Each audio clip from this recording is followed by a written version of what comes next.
आम्ही तेने सुखी म्हणा विठ्ठल विठ्ठल मुखी तुमचे एरवित धन ते मज मृत्तिके समान. प्रस्तुत प्राप्त प्रसंगी प्राप्त वेळी चिंतन रूपी सेवेसाठी जो निवडलेला अभंग आहे हा जगद्गुरु जगन्मान्य देहूचे सुप्रसिद्ध साधू वैराग्याचे महावीर ज्ञानेश्वरी तुकोबराय यांचा हा 4 चरणाचा अभंग असून या अभंगामध्ये म्हणजे जगद्गुरु तुकोबराय आपल्या निरपेक्ष जीवनाचं दर्शन एका सुंदर अशा प्रसंगातून तुम्हाला आणि मला घडवतात. अभंगामध्ये आपल्या निरपेक्ष जीवनाचं दर्शन एका सुंदर अशा प्रसंगातून माझे तुकोबराय तुम्हाला आणि मला घडवतात. कोणी तुकोबराय, काय तुकोबरायचा अधिकार आहे एक सांगू महाराज तुम्हाला. वारकरी संप्रदायामध्ये तुकोबराय सारखा तेजस्वी महात्मा परत जन्माला येईल म्हणून काही सांगता येत नाहीये. संप्रदायाच्या प्रचारकाराने, कीर्तनकाराने, संप्रदायाच्या दिग्गज लोकांनी, संप्रदायाच्या आधारीव लोकांनी का वारकरी संप्रदाय गरीब समाजापुढे दर्शवला मला काही कळत नाहीये महाराज. जो तो कीर्तनकार उठतो आणि समाजापुढे हेच सांगतो की वारकरी संप्रदाय गरीब आहे. बसणाऱ्या मंडळीला माझी विनंती गड्यांनो, वारकरी संप्रदाय कालही श्रीमंत होता, वारकरी संप्रदाय आजही श्रीमंत आहे आणि चंद्र सूर्य असेपर्यंत वारकरी संप्रदायासारखा श्रीमंत संप्रदाय जगात दुसरा. अरे तुकोबराय हयात असताना लोक त्यांना महाराज नव्हते म्हणत हो. तुकोबराय हयात असताना कोणी त्यांना बाबा म्हणत नव्हतं, स्वामीजी म्हणत नव्हतं.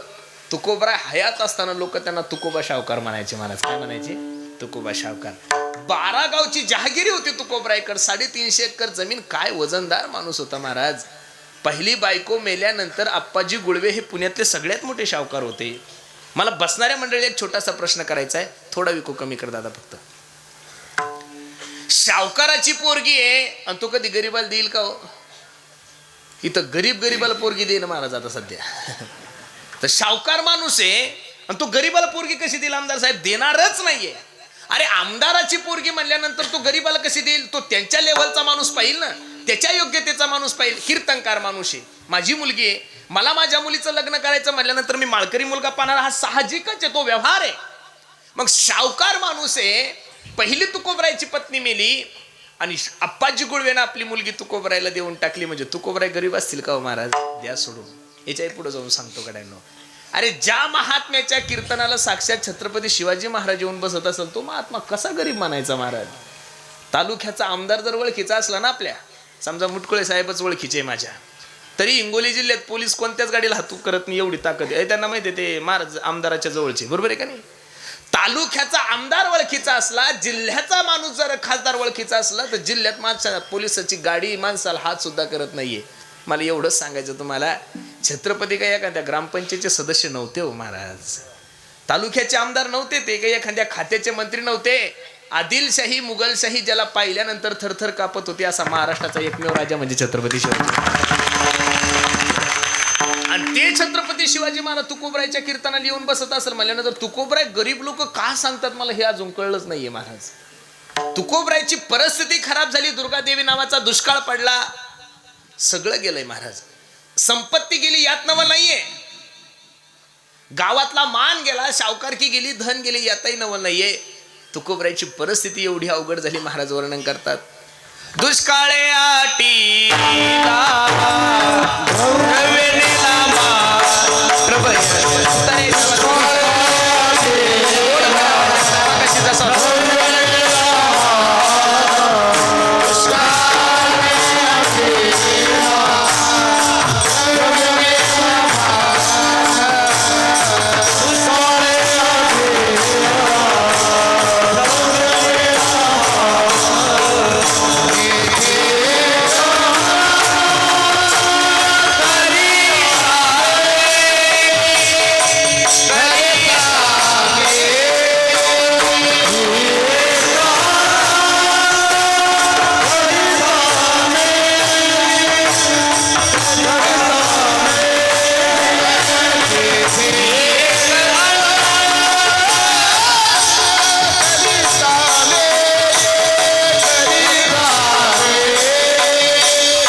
अटीला द्रव्य नेला मान. श्री एकांना अन्न करता मिले. किती दुष्काळ पडावं महाराज. अहो गावातला मान गेला यात नवं नाहीये. धन गेलं, पैसा गेला, प्रॉपर्टी गेली, संपत्ती गेली यात नवं नाहीये. तुकोबरायची पत्नी अन्न करता मरण पावली. पण बसणारे मंडळी, गाछ्यामध्ये 4092 अभंग. एकाही अभंगामध्ये माझ्या तुकोबराने देवाकडे तक्रार नाही केली देवा की बायको का मारली. ह्या वर्षी आपल्या परिसरामध्ये थोडा जास्त पाऊस पडला. नांदेड जिल्हा असेल एवढा पाऊस पडला. काही लोकांची सोयाबीन गेली, कपाशी गेली, हळद गेली.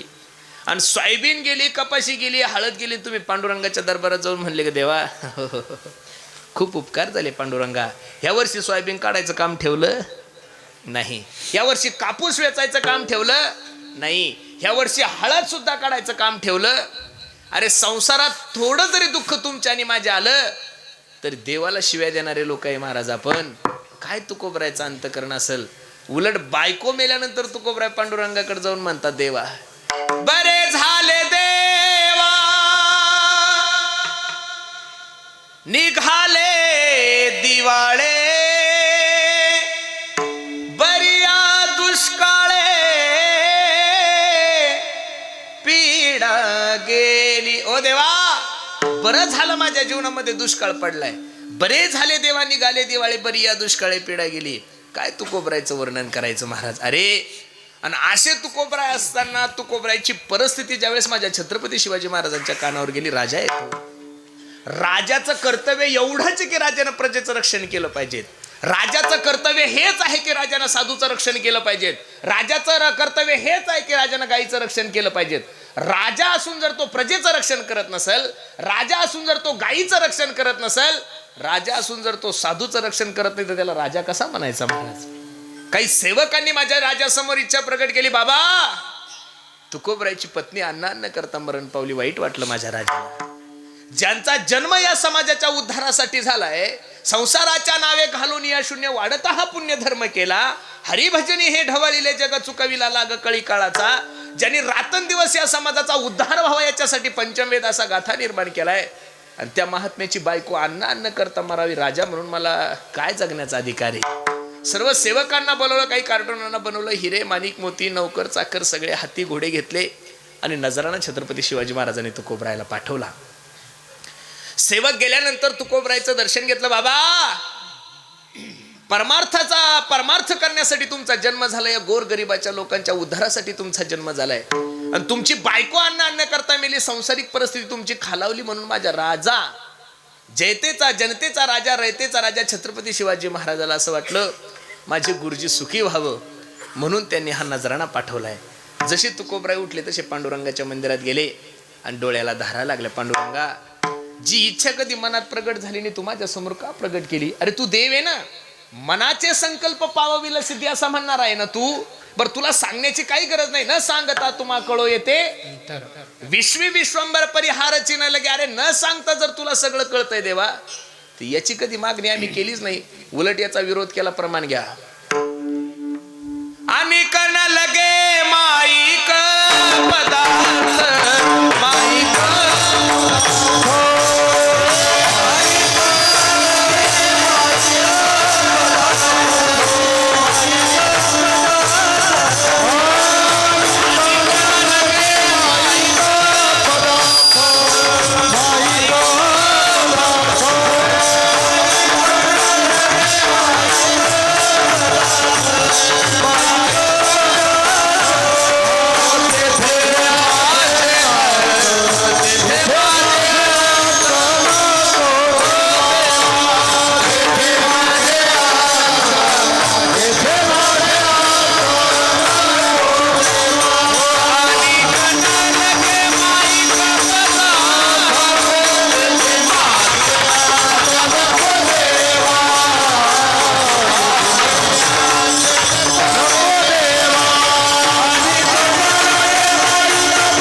माईक पदार्थ ते माझे अर्थ नको देवा. याची कधी मागणीच केली नाही देवा.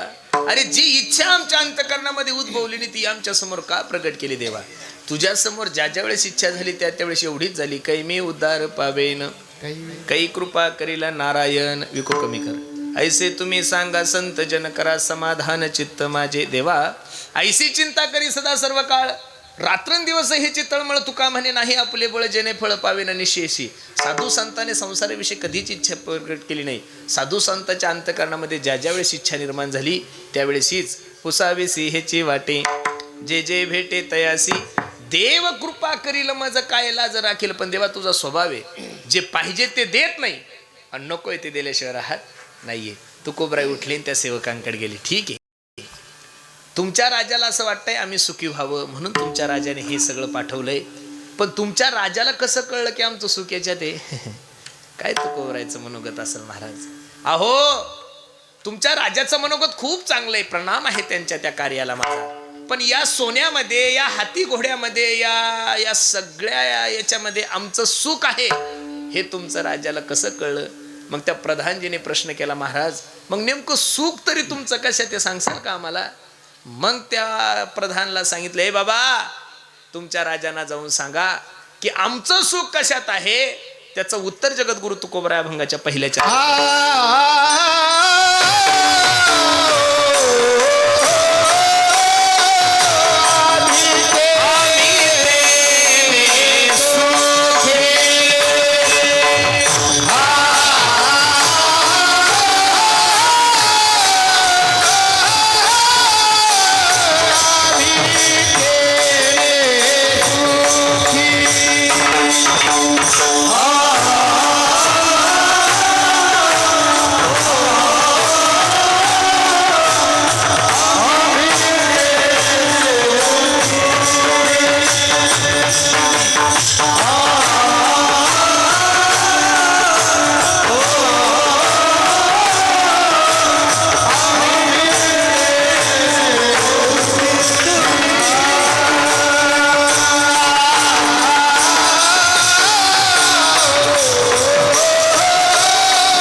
पहिल्या चरणामध्ये माझ्या तुकोबराईने त्या कार्टूनांना त्या सेवकांना सांगितलं, बाबा जाऊन सांगा तुमच्या राजांना आम्ही तेने सुखी म्हणा विठ्ठल विठ्ठल मुखी. तुम्ही तोंडाने विठ्ठल विठ्ठल म्हणा, आम्ही तेने सुखी होणार. या अभंगाचा उलगडा मला अजून काही झालेला नाहीये महाराज. तुम्ही विठ्ठल विठ्ठल म्हणल्यानंतर आम्ही सुखी होणार याचं कसं अर्थ लावायचा मला काही कळत नाही. आता तुम्ही गुलाबजाम खाल्ल्यानंतर माझं पोट कसं भरलो? तुम्ही जेवल्यानंतर तुम्हाला आनंद मिळणार आहे ना, मला कसा आनंद मिळेल? छोटंसं उदाहरण सांगतो. आमचे दिगंबर बाबा कुठे कीर्तनासाठी उपस्थित आहे. त्यांची तब्येत खराब झाली. एवढी तब्येत खराब झाली की बसता येणं, उठता येणं, चालता येणं. मी त्यांना गाडीमध्ये टाकलं आणि हॉस्पिटलला घेऊन गेलो हिंगोलीला. जन्माला आल्यापासून त्या माणसानं अजून एकदा सुद्धा इंजेक्शन घेतलं नाही. आणि मी गेल्याबरोबर डॉक्टरने सांगितलं म्हणे महाराज त्यांना जर नीट करायचं असेल तर पहिले 2 इंजेक्शन द्यावं लागतात. आणि दिगंबरबा मला सांगू लागले म्हणे पुरुषोत्तमबा मी तुमच्या पाया पडतो, मी 4 गोळ्या शिल्लक घेईल, 2-4 टॉनिकच्या बाटल्या घेईल, पण मी अजून काही इंजेक्शन घेतलं नाहीये. मी डॉक्टरला मला 2-4 गोळ्या शिल्लक द्या ना, त्यांना इंजेक्शनाची सवय नाहीये. डॉक्टर म्हणे तुम्ही डॉक्टर आहे का मी आहे? मग आता मोठा प्रश्न निर्माण झालाय हो. मग मला कळतं ना म्हणे, जसं तुम्हाला कीर्तनातलं कळतं तसं मला कळतं पेशंटला काय लागतं. मला चांगली गोष्ट आहे. 2 इंजेक्शन त्यांना दिल्याशिवाय त्यांची तब्येत ठीक होणार नाहीये. आणि दिगंबरबा म्हणे मी मेलो तरी मी इंजेक्शन घेणार. आता किती मोठा पेच आहे तो माझ्या पुढं. मी डॉक्टरला विनंती केली, अहो म्हणलं संप्रदायाचं वैभव आहे आमच्या, असं नका करू ना. 2-4 गोळ्या शिल्लक द्या, थोड्या टॉनिकच्या गोळ्या द्या, बाटली द्या एखादी खोकल्याची तापीची, पण इंजेक्शन नका देऊ. इंजेक्शन घेतल्याशिवाय ते नीट होणारच नाहीये. आणि हा माणूस म्हणे मी मेलो तरी इंजेक्शन घेणार. मी राहिलो डॉक्टरला म्हणलं कशाला ताण देता हो डॉक्टर एवढा, 2 इंजेक्शन मला द्या की तुम्ही. काय म्हणलं मी, तुम्ही 2 इंजेक्शन मला द्या ना, माझं त्यांच्यावर प्रेम आहे, मला सहन होणार नाही त्यांना इंजेक्शन दिलेलं. उदाहरण संपलं. कीर्तनाकडे या. तब्येत दिगंबरबाची खराब आहे आणि इंजेक्शन पुरुषोत्तमबाला देऊन फायदा आहे का? अजिबात नाही. अहो जो पेशंट आहे त्यालाच इंजेक्शन द्यावं लागेल ना. मला पेशंट इंजेक्शन देऊन काय फायदा आहे? जसं विठ्ठल विठ्ठल तुम्ही म्हणणार आणि आनंद आम्हाला भेटणार, याचं काही अजून उलगडा झालेला नाहीये. पण खरं सांगू का, तुमचं सुख कशात आहे, तुमचा आनंद कशामध्ये आहे, या मृत्यू लोकांमध्ये फक्त एकाच व्यक्तीला माहिती आहे, त्या व्यक्तीचं नाव आहे संत. आपण सुखाची व्याख्या काय करू काही सांगता येत नाही. आपला सर्व जन्म सुखासाठी चालला आणि धावपळही त्याच्यासाठी चालली. मगाशीच मी आल्यानंतर आमच्या बाबांचं माझं बोलणं झालं. 2 तास कीर्तनासाठी 10 तास प्रवास करावा लागतो. साहेब तुम्ही सत्तेतले, अहो 2-4 कीर्तन करायला तरी तुमच्या निधीतून 2-4 हेलिकॉप्टर द्या तुम्ही, आम्ही किती चांगलं काम करतोय तुमचं. तुम्ही सत्तेतच आमच्यामुळे आलेले. आम्ही जर हात काढला असता तर बाप जन्मात तुम्ही सत्य नसते आले महाराज. सगळे महाराज लोक 60% माळकऱ्यांचा आशीर्वाद आहे तुम्हाला महाराज. किती प्रवासी, कुठं राहिलं ते पुणे, कुठं राहिलं इथं, कठीण ताळ आहे महाराज. बरं तुम्ही डिपॉझिट भरा, हप्ते आम्ही भरू. असं काही नाही की सगळंच फुकट आहे असं नाही ना महाराज, बरोबर आहे का नाही? लक्ष देऊ नका, विनोदाचा भाग सोडून द्या. आपलं सुख कशासाठी, आपण तर रात्रंदिवस त्याच्यासाठीच पळतोय महाराज. प्रमाण घ्या. सर्व सुखाची आशा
पहा. सर्व सुखाची आशा जन्म गेला, क्षण एक मुक्ती यज्ञ नाही बरं शब्द. आपण 100% 99% लोक यज्ञच म्हणतो. यज्ञ शब्द नाही, शब्द यज्ञ. दिगंबर भाऊ काय माझे गुरुजी मला काल सांगत होते, महाराज लोकांची जर हरिपाठाची परीक्षा घेतली तर 100% 99% नापास होतील, एवढा अशुद्ध हरिपाठ म्हणतोय महाराज आपण. फक्त कानपाठच आहे, असा डोळे समोर घेऊन हरिपाठ पाठ केला. सर्व सुखाचे आशा जन्म गेला, क्षण एक मुक्ती यज्ञ नाही केला, हिंडता दिशाक्षी न पावला माया वेष्टीला जीव माझा. तुम्ही सर्व शेतकरी बांधवात माझ्या प्रश्नाचं उत्तर द्या. कीर्तन संपलं, आता घरी गेले. रात्री 10-11 वाजता लाईट आली. एवढ्या थंडीचं सुद्धा गावाला पाणी द्यायला जाता, हरभऱ्याला पाणी द्यायला जाता, हळदीला पाणी द्यायला जाता. एवढे जे रात्रंदिवस कष्ट करताय, कशासाठी करता? बोलत चला बरं, देवासाठी का पैशासाठी? बोला गड्या, बोला गड्या, लाजू नका. कशासाठी?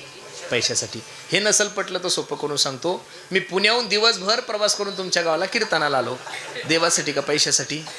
हा मोकळं बोला, लाजू नका. असं कशासाठी? हा असं आम्हाला कळू द्या ना आमच्याविषयी तुमच्या मनात किती पाप आहे.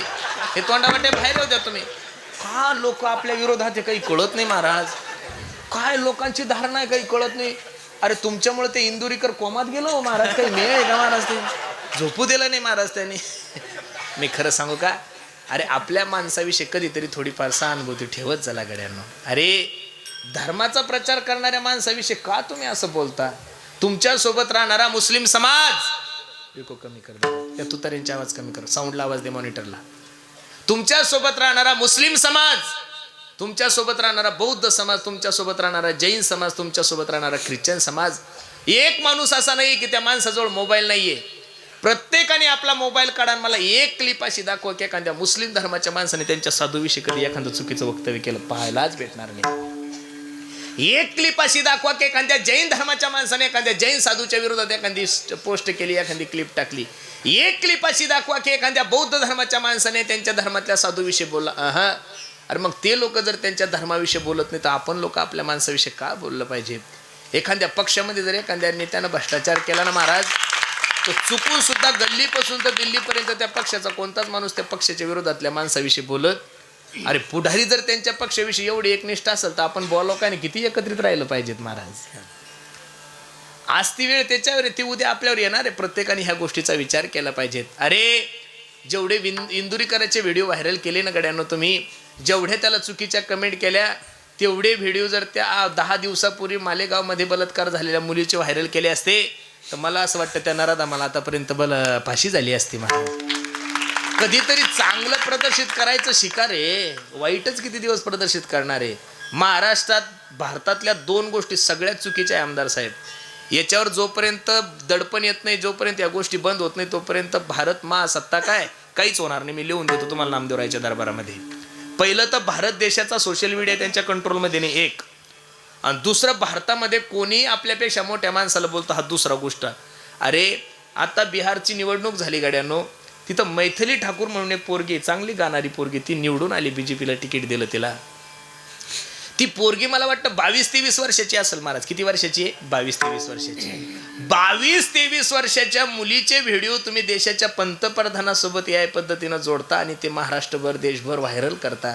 काय बावळट सोशल मीडिया आहे महाराज. सरकारने याच्यावर काहीतरी केलं पाहिजे. अरे आतापर्यंत भारतातल्या सर्व सोशल मीडियाला, महाराष्ट्रातल्या सोशल मीडियाला माझा प्रश्न आहे, तुम्ही कोणत्याही संताविषयी चुकीचं लिहिता, कोणत्याही महाराजाविषयी चुकीचं लिहिता. आतापर्यंत एखाद्या तरी सोशल मीडियाने एखाद्या महाराजाची वारकरी शिक्षण संस्थेची क्लिप केली का हो तयार, की हे महाराज अनाथ मुलांना सांभाळतात? एखाद्या तरी मीडियावाल्याने एखाद्या गोशाळेवर जाऊन एखाद्या महाराजाची क्लिप तयार केली का महाराज? काय चाललंय काही कळत नाही. पंढरपूरच्या वारी सुद्धा पहा तुम्ही, जो खानदानी वारकरी आहे तो कुठं चालतो लोकांना माहित नाही. जो 15 दिवसासाठी कपडे घालतो, ज्याच्या गळ्यात माळ नाहीये, आणि मीडियावाले त्याला म्हणतात वारीविषयी तुमचं काय मत आहे? त्याला काय डोंबलं कळणार आहे वारीविषयी महाराज? ते मुक्कामाच्या ठिकाणी लॉजवर जाऊन झोपता नालायक आणि त्याला वारीविषयी विचारता तुम्ही? अरे कधीतरी चांगलं प्रदर्शित केलं पाहिजेत का नाही? अरे 25-25, 30-30, 40-40 वर्ष माणसं नाव कमावण्यासाठी घालतात आणि तुमच्या एका चुकीच्या व्हिडिओमुळे जर त्या माणसाचं नाव खराब होत असेल, अरे विनयभंगाचा गुन्हा दाखल झाल्यानंतर जेवढी मोठी न्यूज लावताना, तर तो विनयभंगाचा गुन्हा ज्यावेळेस तो व्यक्ती निर्दोष होतो त्यावेळेस तेवढी न्यूज तुम्ही त्याची लावली पाहिजेत का नाही महाराज? किती दिवस वाईटच प्रदर्शित करणारे, कधीतरी चांगलं प्रदर्शित केलं पाहिजेत ना. विठाला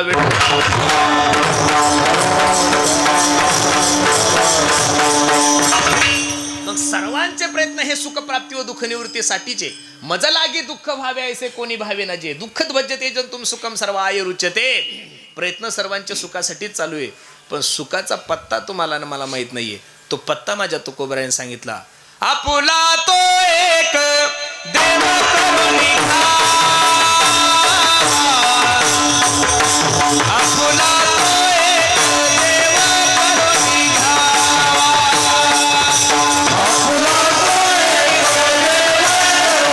आपुला तो एक आपुला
सुखाचा पत्ता सांगितलाय. आपुला तो एक देव करुणे घ्यावा, तेने विना जीवा सुख नो हे. ए बाबांनो, त्या भगवंताला जीवनामध्ये आपलं करा. विठेवरी ज्याची पाऊले सामान तोची एकदान शुरदाता. सुखरूप ऐसे तुझे कोणी, माझ्या पांडुरंगा सारी खाते. लक्ष मंडळी, लक्ष देऊन ऐका. पांडुरंगासारखं सुखी या जगामध्ये दुसरं कोणी नाहीये. आणि हे कोणाला माहितीये? फक्त संतांना माहितीये. आणि त्या संतांना तुमचं सुखी होण्याचं सूत्र माहीत असल्यामुळं त्यांनी सांगितलं, हे बाबांनो आम्ही सुखी व्हा. मग ठीक आहे महाराज, तुमचं सुखी होण्याचं सूत्र जरी त्यांना माहीत असेल, पण तुम्ही सुखी झाल्यानंतर संत सुखी होतात हे उलगडा काही अजून झाला नाही. सांगतो तुम्हाला, अरे जसं लेकरू जेवल्यानंतर माय तृप्त होती हा संसार आहे. लेकरू जेवल्यानंतर जशी माय तृप्त होती हा संसार आहे, तसं तुमच्या आणि माझ्या जीवनामध्ये सुख प्राप्त झालं की संत सुखी होतात हा परमार्थ आहे गड्यांनो. कारण तुमच्या आणि माझ्या सुखासाठी साधू संत इथं आलेले. म्हणून तुकोबराय सांगतात, आम्ही तेने सुखी म्हणा विठ्ठल विठ्ठल मुखी. ते सेवक सांगू लागले, महाराज मग आम्ही जे तुमच्या समोर नजराणा घेऊन आलो याची किंमत तुमच्या नजरेमध्ये काय आहे? त्याचं उत्तर जगद्गुरु तुकोबराने अभंगाच्या दुसऱ्या चरणात. तुमचे ये रवी दाना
भगवंत विषय झाला त्याने या गोष्टीची काय किंमत आहे महाराज? तुमचे एरवित धन ते म्हणजे मृत्तिके म्हणजे माती समान त्यांची किंमत आमच्या जीवनामध्ये. हे प्रमाण जरी कमी वाटत असेल तर याला अनुसरून दुसरं प्रमाणे सोने रुपये आम्हा मृत्तिके समान मानिक पाषाण खडे जैसे नाही अनेक प्रमाण तन धन तृण जन. काहीच गरज नाही, कारण त्यांचा विषय भगवंत झालाय ना. मग ज्यांचा विषय भगवंत झाला त्याने संसारात त्या कोणत्याच गोष्टीला भाव जास्त दिली नाहीये. ना आवडे जन, ना आवडे धन, ना आवडे माता, ना आवडे पिता. महाराज समाजाचा त्याग ठीक आहे हो, धनाचा त्याग ठीक आहे, मायबापाचा सुद्धा हो. ज्या आईने मला प्रभू रामचंद्रापासून वेगळं केलं, मेले भरत पण परत आईला आई नाही म्हणले महाराज. अरे हिरण्यकश्यपूने दौंडी दिली होती गावात, ऐका हो ऐका, जो कोणी माझ्या राज्यामध्ये देवाचं भजन करेल त्याला सुळावर दिल्या जाईल. काय माझ्या भगवंताची कला आहे हो महाराज. राक्षसाच्या पोटी भगवंत भक्तानं जन्माला घातलंय. किती गोड विनाथ भागवतामध्ये पहा. राक्षसा माझी बिभीषण, दैत्या माझी प्रल्हाद जान, भगवंतासी अनन्य शरण, वैष्णवपण तेने त्यासी. बाप देवाचं नाव घेतलं तरी विटाळ मानत होता, आणि पोराला देवाच्या नावाशिवाय एक मिनिटही करमत नव्हतं. नारायण नारायण नारायण नारायण नारायण. 17 ते 18 वेळेस मारण्याचा प्रयत्न भागवतकाराने सांगितलाय, फक्त प्रल्हादजीला केलाय. परितो स्मरे मनी नारायण नारायण. देवाचं चिंतन भक्त प्रल्हादजीने सोडलं नाही. बापाने विचारलं, का रे कोणाच्या जीवावर एवढ्या उड्या मारतोय, कुठे तुझा जगाचा मालक? भक्त प्रल्हादजीच्या डोळ्याला धारा लागल्या आणि भक्त प्रल्हादजी आपल्या बापाला सांगतात, हे बाबा, माझा देव नाही असं ठिकाण तुम्ही मला सांगा. किती गोड श्लोक आहे हो महाराज.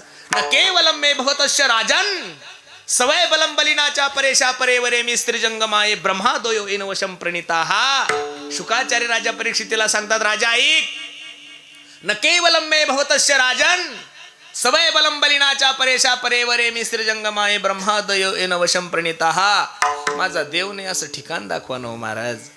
हा, तो तुम्हाला दिसत नाही ते तुमचं पाप आहे. या प्रत्येक खांबामध्ये माझा नरसिंह भगवान परमात्मा आहे, पण तो काढण्यासाठी भक्त प्रल्हाद जगामध्ये शिल्लक करायला नाही. एका हिंदी कवीचं खूप सुंदर वर्णन आहे, तो सांगतोय पहा.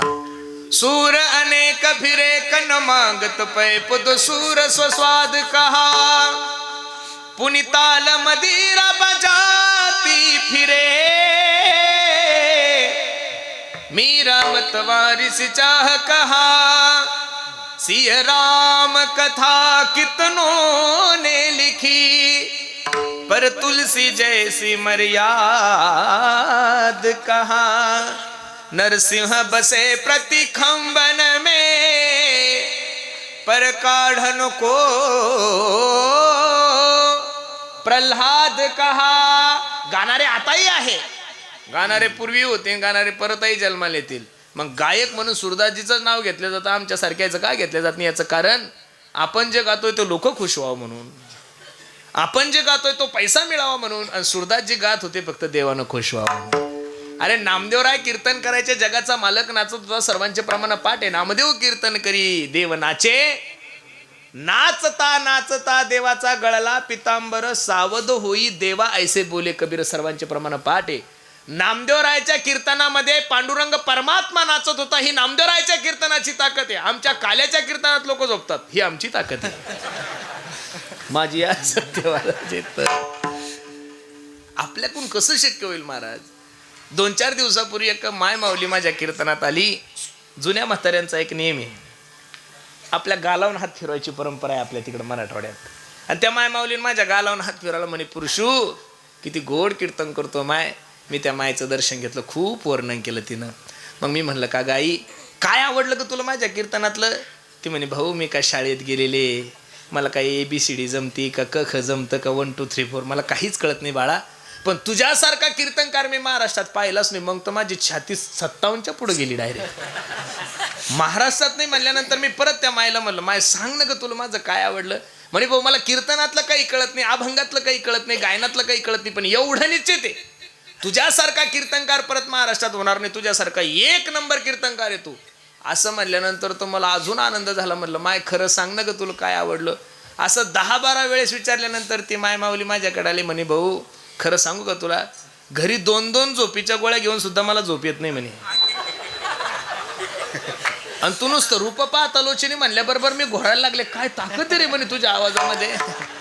माझी या सत्यवादाचे वाचा आपलं विशेष नाही चालला महाराज. सूर अनेक फिरे कन मागत पै पद सूर स्वाद कहा पुनी ताल मदिरा बजाती फिरे. माय माऊल्या माझ्या भागवत करतायत, रामायण करतायत, कीर्तन करतायत, हजारो संप्रदायामध्ये महिला संप्रदायाचा प्रचार करतायत, धर्माचा प्रचार करतायत, वारकरी परंपरा घेऊन चालतायत, हिंदू परंपरा घेऊन चालतायत. पण संप्रदायाने नाव फक्त मीराबाईचंच घेतलं महाराज. संप्रदायानं नाव जनाबाईचंच घेतलं, संप्रदायानं नाव मुक्ताईचंच घेतलं. सिय राम कथा कितनों ने लिखी. प्रभू रामचंद्राच्या चरित्रावर अनेक विद्वानांनी आपली बुद्धी खर्च केली, पण तुलसीदासांनी जी मर्यादा वापरली तशी कोणाला जमली नाही. नरसिंह बसे प्रति खंबन में पर काढन को प्रल्हाद कहा. प्रत्येक खांबामध्ये नरसिंह भगवान परमात्मा आहे हो, पण काढण्यासाठी भक्त प्रल्हाद शिल्लक राहिलेलं नाही. म्हणून खरं सांगू का, साधू संतांचं जीवन यांनी ज्यांनी परमार्थाला विरोध केलाय त्यांचा सर्वांना त्याग करायला सांगितलं. प्रमाण देतो पहा. प्रल्हादे जनक विभीषण बंधू राजमाता निर्दोष भरते केली राजमाता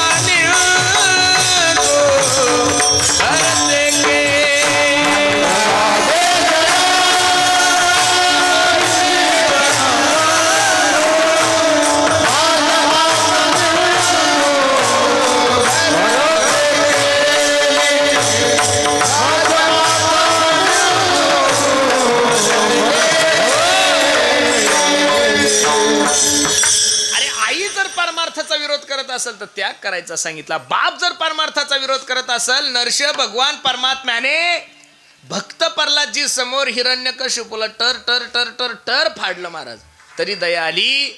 अरे रावणाला मारण्याची युक्ती प्रभू रामचंद्राला महाराज बिभीषणानं दिली हो, नाही तर प्रभू रामचंद्राने काय रावण मरत होता लक्ष देऊन ऐका. म्हणून प्रल्हादे जनक बिभीषण बंधू, याचं कारणच आहे की त्यांचं अवघ प्रेम देवावर होतं महाराज. आणि ज्यांचा विषय भगवान परमात्मा झाला ना, त्यानं संसारातल्या कोणत्याच गोष्टीला जास्त प्राधान्य दिलं नाही. आणि साधू संतांनी तर दिलंच नाही महाराज. ना आवडे जन, काय समाजाला प्राधान्य देणार आहे? तू का म्हणे आम्हा एकांताचा वास ब्रह्मी ब्रह्मरस सेवू सदा. अजून सांगतो, परमार्थ करणाऱ्या साधकाला, परमार्थ करणाऱ्या जिज्ञासूला तुकोबराने सांगितलं, काळ सारावा चिंतने एकांतवाशी गंगा स्नाने देवाच्या पूजने प्रदक्षिणा तुळशीच्या. आहा, मोठ्या भ्रमात जगताय बसणारे मंडळी तुम्ही, की लोक आमच्यावर प्रेम करतात. अरे कसं प्रेम करतील लोक तुमच्यावर? लोकांना असं वाटतं की आमचा पुढं लय समाज आहे. अरे नाही रे बाबा नो, समाज हा कोणाचाच झाला नाहीये. अरे ज्ञानोबराय तुकोबरायचा जर समाज झाला नाही तर आपल्यासारख्या कीर्तनकारायचा आणि गायकायचा आणि वादकायचा कसा होणार आहे महाराज? तुम्ही लय भ्रमात आहे. काही लोक म्हणतात महाराज या शेनगाव तालुक्यातले जेवढे सप्ते आहे ना, पठ्ठ्याच्या नियोजन नाही. अरे भाऊ उठ रे माझ्या झोपीतून. कोणत्या भ्रमात जगतो तू? लोक तुझं ऐकतात. अरे 9 महिने 9 दिवस ज्या मायमाऊलीने ज्या लेकराला गर्भात वागवलंय, तळ हाताच्या फोडासारखं जपलंय, अमृताईपेक्षा पवित्र दूध त्या मायमाऊलीने त्या लेकराला पाजलं. ते लेकरू त्याच्या जन्मदात्या मायबापाचं झालं नाही तर आपल्यासारख्या धोत्रावाल्याचं काय होणार आहे महाराज? अरे समाजाने सीतेला सोडलं नाही, समाजाने प्रभू रामचंद्राला सोडलं नाही, समाजाने भगवान श्रीकृष्णाला सोडलं नाही, समाजाने ज्ञानोबराय तुकोबरायला सोडलं नाही, तर आपल्यासारख्याला लोक बोलतील एवढा काही लोड घ्यायचा? फक्त गायक वादक महाराज मंडळी, तुम्ही एक वाक्य लिहून ठेवा, लोक तुम्हाला फक्त यूज करून घेतात महाराज. लोकांना तुमच्याशी काही घेणं देणं व्यवहार आहे. तुम्ही सगळे कीर्तनकाराच्या तारखी घेणार लोक आहे. कीर्तनकार गावात येऊस तर फोन करता का तो सुखरूप घरी पोहोचेपर्यंत करता? किती लबाड आहे तुम्ही, तोंडानं कबूल करा ना तुमच्या. येऊस तर कुठं आला बाबा, कुठं आला बस, येऊस तर याचे फक्त. एकदा का कीर्तन संपलं, नारळ बुक्का धडकला, तो मिळाला का काय घेणं देणं? आपल्या तिथं मला वाटतं ढोक महाराजांची कथा ठरली होती ना, मणक्याचं ऑपरेशन झालं त्यांच्या. 10-12 दिवस झाले मी भेटायला गेलो. म्हणलं बाबा कशी तब्येत? डोळ्याला धारा लागल्या. मला म्हणे पुरुषोत्तम जास्त प्रवास करत जाऊ नको. मी 60 लाख किलोमीटर प्रवास केला. नोव्हेंबर डिसेंबर जानेवारीपर्यंत कमीत कमी 150 ते 200 कीर्तनं रद्द केली म्हणे. पण त्या 150 लोकांमधून एकाही माणसाचा मला फोन असा नाही आला की तुमचं कंबराचं ऑपरेशन झालंय, काळजी घ्या, तब्येतीला जपा. अरे लोकांना फक्त तुम्ही पाहिजेत, तुमचा आवाज चांगला आहे तोपर्यंत जादूगार, हात चांगला आहे तोपर्यंत मृदंग सम्राट. ज्या दिवशी वाजवणं बंद होईल ना, अरे राजकारण असो का परमार्थ असो, तुमच्यापेक्षा पर्याय तयार झाला की लोक मागच्याला विसरतात. हा जगाचा नियम आहे ना. बरं जाऊ द्या, जगन्नाथ अण्णा पवारांचे कीर्तन ऐकले का तुम्ही? इथं झालेले. त्या महात्म्यासारखा कीर्तनकार या पृथ्वी तलावर होणारच नाही. मी नारदाच्या गादीवर सांगतो तुम्हाला. वेदांत वाचस्पती ही पदवी फक्त महाराष्ट्रामध्ये त्या महात्म्याला शोभून दिसत होती महाराज. मी 2001-2 आळंदीला गेलो, त्यावेळेस जोग महाराजांच्या पुण्यतिथी निमित्त घाटावर सप्ताह व्हायचा. त्यावेळेस महाराष्ट्रातील दिग्गज कीर्तनकार पॅनासोनीचा टेप घेऊन जगन्नाथ अण्णाचं कीर्तन ऐकण्यासाठी 1-1 तास अगोदर येऊन बसायचे. त्या जगन्नाथ अण्णाला ज्यावेळेस अन्ननलिकेचा कॅन्सर झाला आणि त्यांचं बोलणं बंद झालं ना, बाहेरचे द्यावं सोडून घरच्यांनी लवकर लक्ष दिलं नाही. जगाचा नियम आहे, जोपर्यंत चलती तोपर्यंत प्रेम करतात. निवडून आल्यावर लोक सोबत असतात का पडल्यावर? ह्याच्यापेक्षा काय किती सोपं करून सांगायचं तुम्हाला. निवडून आल्यानंतर अनोळखी माणूस सुद्धा म्हणतो अहो ते साहेब नाही का, ते आमचे पाहुणे. अरे ते मराठा असतात आणि जरी असतो तरी पाहुणे म्हणतो. अरे कसं काय तसं होईल? जमतं का तुम्ही? म्हणजे कुठून कुठं काय जोडतील काही सांगता येत. जो वरी चळन गा तो वरी म्हणती. आज जगाचा नेम आहे ना, जन हे सुखाचे दिल्या घेतल्याचे अंत हे काळीचे नाही कोणी. जोपर्यंत सत्ता आहे संपत्ती आहे तोपर्यंत लोक मागं पुढं फिरतील. एक वाक्य लिहून ठेवा माझं काळजावर. एका हिंदी कवीने सांगितलं, अरे एक दिन निकले सैर करणे मन में कई अरमान थे. काय सुंदर श्लोक आहे पहा. एक दिन निकले सैर करणे मन में कई अरमान थे, एक तरफ हरियाली थी और एक तरफ स्मशान थे, पैर के तले छुपी हड्डी हड्डी के ये बयान थे, अरे चलने वाले चल संभल कर हम भी कभी इंसान थे. वेड्या तुम्ही त्या भ्रमात जगताय ना. बरं जाऊ द्या दिगंबर बा, आपण किती गाणे म्हणले, किती आपण चांगल्या चाली म्हणल्या, आणि किती काकडे केले, किती जरी कीर्तनात चाली म्हणल्या तर आपल्याला भारतरत्न पुरस्कार भेटेल का हो? नाही भेटणार महाराज. ज्या मायला भारतरत्न पुरस्कार होता तिचं नाव आहे लता मंगेशकर, बरोबर आहे का नाही? लता मंगेशकरांना या देशाने भारतरत्न पुरस्कार दिलाय. ती माय माऊली ज्या दिवशी मेली ना गड्यानो, त्या दिवशी फक्त एक दिवस भारतीयांनी तिचं स्टेटस ठेवलं. किती दिवस ठेवलं? किती दिवस ठेवलं? मग भारतरत्न पुरस्कार असणाऱ्या माणसाचं स्टेटस एक दिवस आहे. तुमचं माझं स्टेटसच काय आहे महाराज? आंघोळीला पाणी टाकत नाही बायको टायमावर, हे आपलं घरातलं स्टेटस आहे. ग्रामपंचायतला उभे राहिले तर 2 मतदान पडतात, हे गावातलं स्टेटस आहे. आणि तालुक्याचा तर काही विषयच नाही आहे. मग तुम्ही ज्या भ्रमात जगता तो भ्रम सोडून द्या. हा समाज आहे. जन हे सुखाचे दिल्या घेतल्यास, अंत हे काळीचे नाही कोणी, अंत हे काळीचे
नाही शक्ती नाख मुख गळती सांडोनिया पळती रांडापुरे. म्हणून जास्त ताण समाजाचा घ्यायचा सांगितला नाही. आणि तुकोबराने तर घेतलाच नाही. आणि काय ताण घ्यावं महाराज? कसं बी वागा, लोक नावं ठेवणारच आहे महाराज. तुम्ही काहीही करा, लोक तुम्हाला नाव ठेवणार आहे. त्याच्यामुळे कोणी निंदा कोणी वंदा अमुचा सुहिताचा. तुका म्हणे हास्यजन नाही कान तय ठाई. कोण कोणाला कधी काय बोलल काही सांगता येत नाही, कारण जीवचे उपकार आहे आपल्यावर. 300 रुपये 3 महिने. कोणाला कधी कशी चुकीची कमेंट करता काही कळत नाही महाराज कोणाला. ज्याला घरात बायको विचारत नाही ते सुद्धा मुख्यमंत्र्याचा माप काढता. अरे बावळटा, 13 कोटी लोकसंख्येचं नेतृत्व करणारा माणूस येतो, बरोबर आहे का नाही? कोण कोणाला कधी काय बोलल काही सांगतात नाही. त्याच्यामुळे लोड घ्यायचा.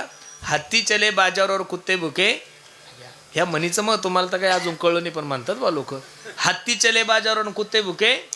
हत्ती कुठं राहतो दादा? जंगलात. आणि कुत्रं कुठं राहतं? बरं, हत्तीचा आणि कुत्र्याचा मतदारसंघ एक नाहीये. हत्तीची आणि कुत्र्याची भाषा एक नाहीये. हत्तीचं बोलणं कुत्र्याला कळत नाही, कुत्र्याचं बोलणं. बरं, हत्तीचं आणि कुत्र्याचं वजन पहा ना. श्रीमंतातल्या श्रीमंताच्या घरचं कुत्रं मोजा, 20 किलोच्या वर भरणार नाही. आणि गरीबातला गरीब हत्ती मोजा, 2000 किलोच्या कमी भरणार. मग हत्तीचा आणि कुत्र्याचा बेटी व्यवहार नाही, रोटी व्यवहार नाही. दोघं 2 गटात आहे. शिंदे उद्धव नाही. हा जंगल गटात आहे, हा गाव गटात आहे, बरोबर आहे का नाही? मग तरी सुद्धा हत्ती गावात आला, कुत्रे का म्हणून भुकत असतील महाराज? एकदम सोपं उत्तर आहे, ताण घेऊ नका. हत्ती गावात आला की त्याला पाहण्यासाठी लोक गोळा होतात. हे बऱ्याचशा कुत्र्यांना देख होत नाही म्हणून कुत्रे भुकतात. सोपं उत्तर आहे ना, याच्यापेक्षा दुसरं काय असेल? हत्ती गावात आला की त्याला पाहण्यासाठी लोक गोळा होतात. आणि हे बऱ्याचशा कुत्र्यांना देख होत नाही म्हणून कुत्रे भुकतात. पण माझ्या प्रिय कुत्र्यांनो, हत्तीला पाहून भुकायच्या भानगडीत पडू. चुकून जर एखादा हत्ती मागं वळाला आणि तुम्ही जर त्याच्या सोंडीत सापडले, तुमचा कार्यक्रम लागल्याशिवाय राहणार नाहीये. म्हणून तुका म्हणे आता ऐका हे वचन, तेजोनिया जन भक्ती करा. महाराज त्यांचा विषय भगवंत झाला, त्याच्यामुळे बाकीचं तुमचे एरवित्त धन ते मज मृत्तिके समान. अजून काय अपेक्षा आहे? तुकोबराय भंगाच्या 3ऱ्या काठे मिरावा तुळसी, काठे मिरावा तुळसी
तुळशी व्रत करा एकादशी. काय तुकोबरायची अपेक्षा? गळ्यामध्ये पवित्र तुळशीची माळ घाला आणि एकादशीचा उपवास करा. काय करा?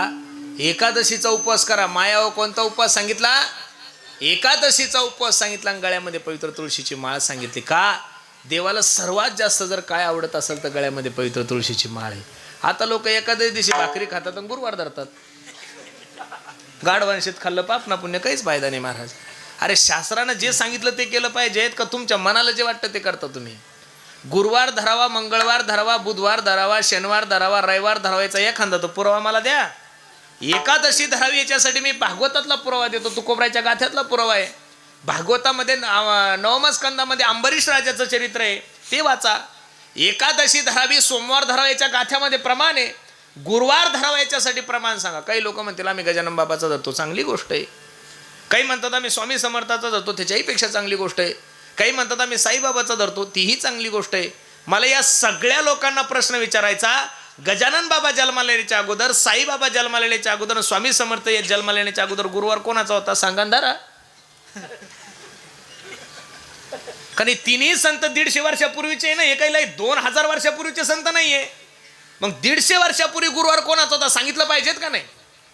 अरे गजानन महाराज तुमच्या आणि माझ्या दैवत येते, विदर्भाचं वैभव आहे आमच्या. अरे पण त्यांच्या ग्रंथामध्ये असा उल्लेख नाही ना गुरुवार धरावा म्हणून. काय झालंय माहितीये का?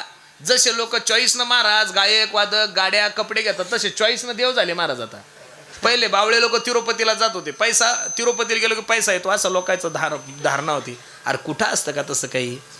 तिरुपतीचं मार्केट जाऊन झालं, नंतर शिर्डीकडे जायला लागले लोक.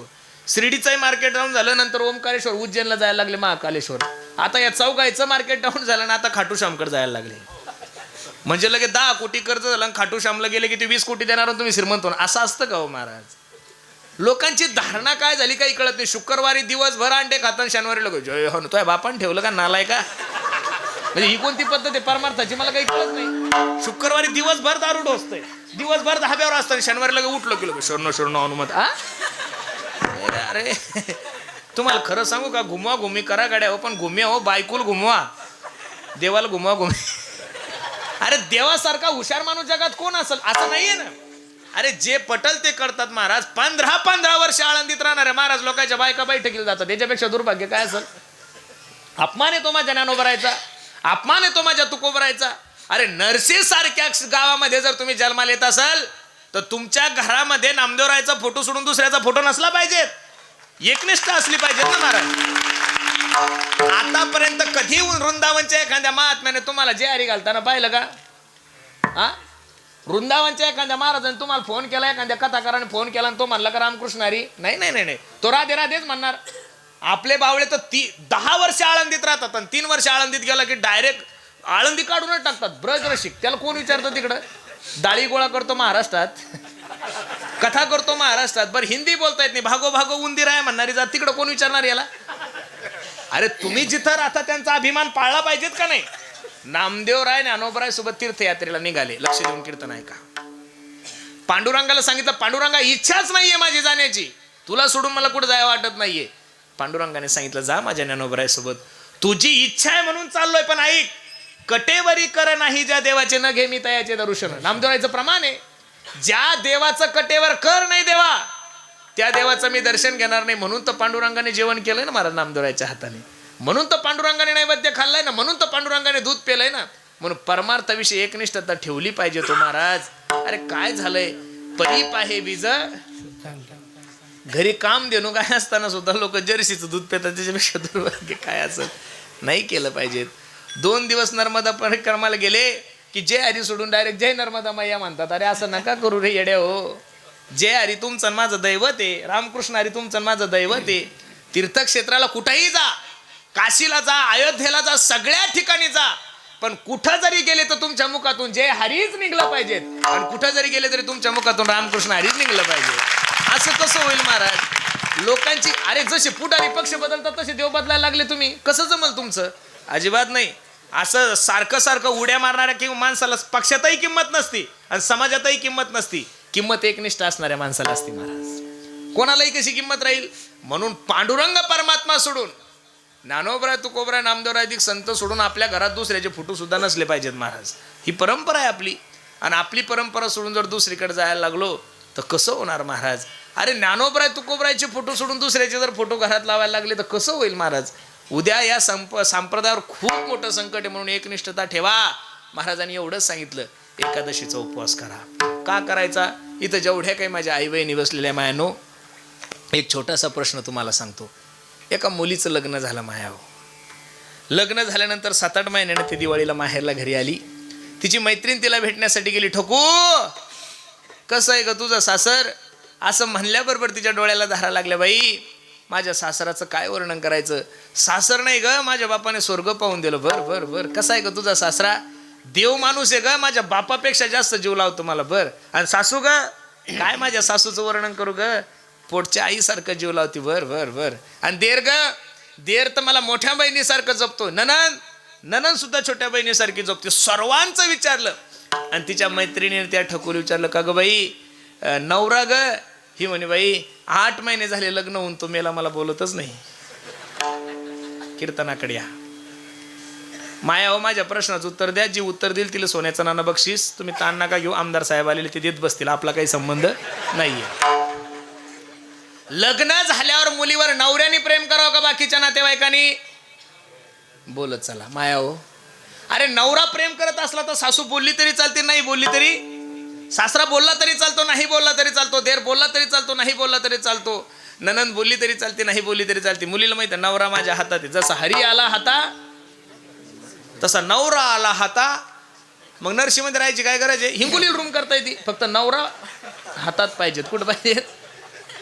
जसं संसारामध्ये नवरा प्रमुख आहे, सासू सासरे यांना जास्त किंमत नाहीये, तसं उपवासामध्ये एकादश म्हणजे तुमचा नवराच आहे. एकादश म्हणजे काय आहे?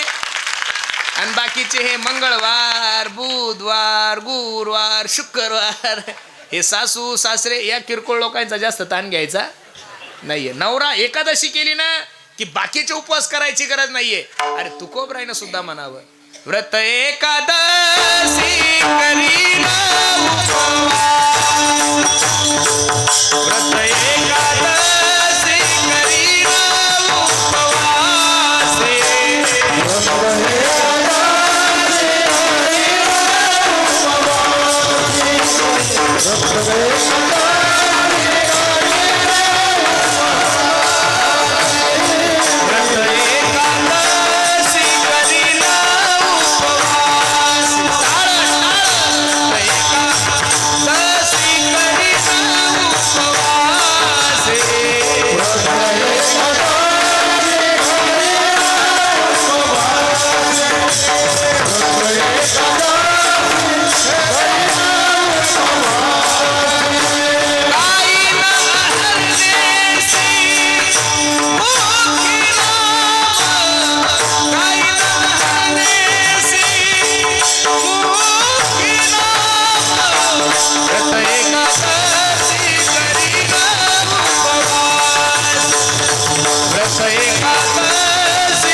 अशी करीना गाईल अहरणेसे मुखे नाम म्हणून महाराज सांगतात गळ्यामध्ये पवित्र तुळशीची माळ घाला. आणि तुमच्या नरसिता गावामध्ये, तुमच्या सेनगाव तालुक्यामध्ये, हिंगोली जिल्ह्यामध्ये एखादा महाराज मेला, वारकरी मेला, त्याच्या गळ्यातली पवित्र तुळशीची माळ काढलेली पाहिली का हो तुम्ही? हा, मग सोबत काय येतं? बरं जाऊ दे, तुमच्या परिसरातला एखादा गोल्डन मॅन मेला, 4 बोटा 4 अंगठे आहे, गळ्यात 2-3 किलोचं लॉकेट आहे, मग ती काढून घेतात का सोबत ठेवतात? हा माया हो, हा तुम्हाला काय विचारलं, कारण काढण्यासाठी तुम्ही असतात. अहो रडता रडता नवरे मेले की हातावर पदर टाकून अंगठा उपसणारी जाते महाराजी. खरं सांगतोय तुम्हाला, ही वस्तुस्थिती आहे ना. बांधोनिया देती यमाची हातीन भूषणे घेती, माझं थोडं प्रमाण आहे, तुकोबरायचं प्रमाण आहे ना महाराज. आठवलं म्हणून सांगतो. महिला मंडळी किती हुशार आहे बाबा, आपल्याला कळणार नाही, ज्या दिवशी आपण बाई होऊ त्या दिवशीच कळलं. 2001ला आळंदीला गेलो, घरची परिस्थिती खूप नाजूक होती माझी. 3-4 हजार रुपये आईनं एका माणसाकडून व्याजानं घेऊन मला पाठवलं होतं. आमच्या गावामध्ये एक पाटील समाजाचा माणूस होता, जुनं म्हातारं होतं, हे मस्त जुना 140 किलो वजन होतं म्हाताऱ्याचं, 400 एकर जमीन होती. आणि जुने पूर्वीचे लोक कानात बाळ्या घालायचे महाराज. काय घालायचे? बाळ्या. त्या काही 1-2 ग्रॅमच्या नाही, 2-2, 3-3 तोळ्याच्या बाळ्या राहायच्या. आणि म्हातारा महिन्याला मला 100 रुपये पाठवायचं, कारण त्याला वाटायचं आपल्या गावचं पोरगं आळंदीला गेलं, गायन शिकल, गावाचं नाव निघल. आणि ते म्हणले मी पत्र पाठवायचं, पुरुषोत्तम चांगलं गायन शिक, चांगला पक्वास शिक. आणि नेमकं इतकं जीव लावायचं आणि एक दिवस तब्येत जास्त असल्यामुळे हृदयविकाराचा झटका आला आणि म्हातारं मेलं. पोराने फोन केला, पुरुषोत्तम बाबा मेले, उद्या सकाळी 10 वाजता अंत्ययात्रा आहे. मी रात्री ट्रॅव्हल्सनं बसलो, सकाळी आलो. आता 10 वाजता 10:30 वाजताची वेळ झाली. सगळे म्हणे चला चला, पाहुणे रावळे आले, चला लवकर लवकर, वेळ झाली, पाहुण्यांना दूर जायचंय. असं झालं, तसं सगळं झालं. आणि आपल्या हिंदू संस्कृतीमध्ये एक नेम आहे, स्नान घालण्यासाठी बाजीवर काढल्यानंतर परत त्याला घरी नेत नाही, त्या ताटीवर बांधतात. बरोबर आहे का नाही? मग सगळे म्हणे चला चला चला, स्नानाची तयारी करा. म्हातारी जवळच बसली होती, म्हातारी रडत होती. म्हातारीने विचार केला, बाई आता जर आंघोळ करायला बाहेर नेलं तर म्हातारीला परत घरात आणणार, आणि रडण्याच्या नादात कानाच्या बाळ्या काढायचं ध्यानच नाही राहिलं. इतक्या हुशार बाबा बाबा. मी पलीकडून बसलेलो, म्हातारी अलीकडून बसली, आणि म्हातारीने लावला ना स्वर, महाराज मालक तुमच्या मिशा. ती एवढी स्वरात नव्हती गात, पण मी एवढं बेसूर कसं गाऊ, मला नाही जमणार ना तसं. हो मालक तुमच्या मिशा, मिशावर थांबाव ना म्हातारीने. हो मालक तुमच्या कानातल्या 2 तोळ्याच्या बाळ्या. असं म्हणलं की पोराची टूप पेटली, पोरगा आत गेला, अडकीत ताणला, दन दिशी म्हाताऱ्याच्या कानातल्या बाळ्या काढून घेतल्या. बांधोनिया देती यमाची हाती आणि भूषणे घेती काढोनिया, म्हणून गळ्यामध्ये पवित्र तुळशीची माळ घाला. आपल्या हिंदू संस्कृतीमध्ये दुसरा एक नेम आहे. काय नेम आहे? माणूस मेला की त्याच्या तोंडामध्ये तुळशीचं पान घालतात का नाही? आहे ना पद्धत आपल्या भागात ही? बंद करून टाका आजपासून. तुम्ही म्हणसाल महाराज असं का? अहो ज्यानं जीवनभर कोंबड्या खाल्ल्या तर तुळशीच्या पानं काय होणार आहे? असं जर एखादा बहादर मेला तुमच्या परिसरात, तुळशीचे पानं घालायचे नाही, त्यांना सांगा पुरुषोत्तम सांगितलं होतं तुळशीचे पान घालून त्याला मोक्ष मिळणार नाही. तुळशीचे पानं घालून तोंडात घालून त्याला मोक्ष मिळणार नाही. असा जर एखादा बहादर मेला, कोंबडीचे पक्क घालून द्या त्याच्या तोंडामध्ये, मोक्ष मिळेल ना त्याला. अरे ज्यानं जीवनभर कोंबड्या खाल्ल्या त्याच्याही हाडं पैठणलाच, आणि ज्यानं जीवनभर कीर्तन केलं त्याच्याही हाडं पैठणला. फायदा काय महाराज? गाढ वंशात खाल्लं पाप ना पुण्य, म्हणून ह्या गोष्टी चुकीच्या आहे महाराज.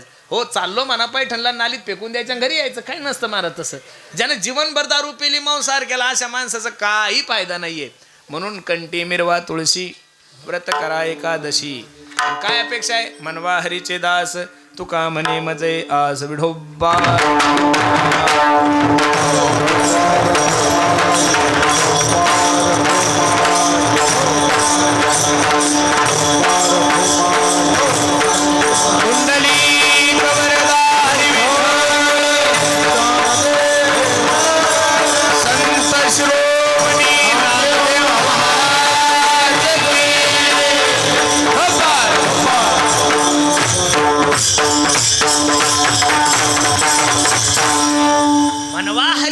तुका म्हणे मज हे असं दास साधूचं व्हा, दास देवाचं व्हा, तुमची ये दासीचा दास करून ठेवा, आशीर्वाद द्यावा हाची मज. साधूचा दास झाल्यानंतर आणि श्रीमंताचा दास झाल्यानंतर फायदा तोटा सांगतो तुम्हाला. आपल्या तिकडे ते बैलगाड्याची पद्धत आता बंद झाली. पहिले ते त्याला काय म्हणतात, ते पट. कोणता पट? शंकरपट आता बंद झालं. त्या पश्चिम महाराष्ट्रात आमदार साहेब खूप मोठे. त्या कोल्हापूरला आता त्या माझे खासदारांनी का कोणीतरी ठेवला होता 2 फॉर्च्युनर आणि 2 थार बक्षीस. हे मोठाच्या मोठा. एका चांगल्या गाड्या मालकाकडे मी गेलो 2-4 दिवसापूर्वी. त्यांच्या गोठ्यातले बैल पाहिले, खोटं सांगत नाही, एका बैलाची किंमत 35 लाख होती. किती? एक बैल 35 लाखाचा. असे 2 बैल होतं, 70 लाखाचे बैल होते. अतिशोक्ती नाही. जो गोठा होता तो गोठा सुद्धा एसीचा होता महाराज. आणि त्या बैलाला ऐकण्यासाठी होम थिएटर, गाणे फिने. लक्ष देऊन ऐका. आपल्याला आंघोळीला पाणी नाही, त्याला दुधानं आंघोळ होती त्या बैलाला. आपल्याला खायला शेंगदाणे नाही, त्याला 2 टाइम काजू बदाम होते. बाबा बाबा काय. बरं, अशा एखाद्या चांगल्या श्रीमंताच्या बैलाकडे तुम्ही गेले, ज्या गोठ्यात एसी आहे, दररोज त्याला दुधानं आंघोळ आहे, दररोज 2 टाइम त्याला काजू बदाम खायला आहे, एवढे सुंदर बैल आहे. तुम्ही जर ते बैल पाहायला गेलात तर त्या बैलाचं दर्शन घेताल का त्याच्यासोबत सेल्फी घेसाल? असा जर एखादा गोठा पाहायला गेले तर तुम्ही त्या बैलाचं दर्शन घेसाल का सेल्फी घेसाल? सेल्फी घेसाल. की बा किती सुंदर बैल आहे म्हणून काय घेणार आपण? सेल्फी घेणार. याच्या उलट तुम्हाला सांगतो, 35 लाख रुपये एका बैलाची किंमत आहे. दररोज काजू बदाम खायला आहे, दुधानं आंघोळ आहे, जो गोठा आहे तो एसी गोठा आहे, आणि होम थिएटर आहे, गाणे ऐकायला आहे. त्या 2 बैलाला सांभाळण्यासाठी 2-2 लाख रुपये वर्षांनी 2 माणसं आहे. एवढी त्यांची व्यवस्था आहे. याच्या उलट 2 बैल सांगतो. ज्ञानोबराय तुकोबरायच्या पालखीला सुद्धा बैलच आहे का नाही? श्रीमंताच्या गोठ्यातले सुद्धा बैलच आहे. आणि ज्ञानोबराय तुकोबरायच्या पालखीचे काय आहे? बैल आहे. मग ज्ञानोबराय तुकोबरायच्या पालखीच्या बैलाचं दर्शन घेतल्याशिवाय विनेकरी पुढे जात नाही. 1 झेंडेकरी सुद्धा पुढे जात नाही. 2 पखवाजा सुद्धा पुढे जात नाही. 3 दिंडी मालक सुद्धा पुढे जात नाही. 4 अरे गायक वादक जेवढे काही संप्रदायातले लोक वारीला जातात त्या बैलाला हात लावून त्याचं दर्शन घेतल्याशिवाय पुढे जात नाही. फरक 2 आहे. ज्ञानोबराय तुकोबरायच्या बैलाचं लोक दर्शन घेतात आणि या बैलासोबत सेल्फी घेतात. उलट या बैलापेक्षा या बैलाची सेवा चांगली आहे. गोठा एसीचा आहे, एसी सर्वीकडे, दूध आहे, त्यांना सर्व काही आहे, काजू बदाम आहे, तरी सुद्धा यांच्यासोबत सेल्फी घेतात आणि त्यांचं दर्शन घेतात. एकदम सोपं उत्तर आहे. एसीचा गोठा असून या बैलानं दास्यत्व श्रीमंताचं केलं. कोणाचं केलं? श्रीमंताचं. आणि ज्ञानोबराय तुकोबरायच्या पालखीचे जे बैल आहे त्यांनी दास्यत्व माझ्या ज्ञानोबराय तुकोबरायचं केलं म्हणून समाज त्यांचं दर्शन केल्याशिवाय राहत. म्हणून दास ज्ञानोबरायचे व्हा, दास माझ्या नामदेवरायचे व्हा, दास माझ्या तुकोबरायचे व्हा. निश्चित जगाच्या मालकाला बरं वाटल्याशिवाय राहणार नाही. तुकोबराय म्हणतात आमची अपेक्षा नाहीये दुसरी काही. मनवा हरीचे दास तुका म्हणे मज हे आस, तुमचे एरवित धन ते मज मृत्तिके समान. अभंगाची सरळ भूमिका मी तुम्हाला सर्व मंडळी समोर ठेवली.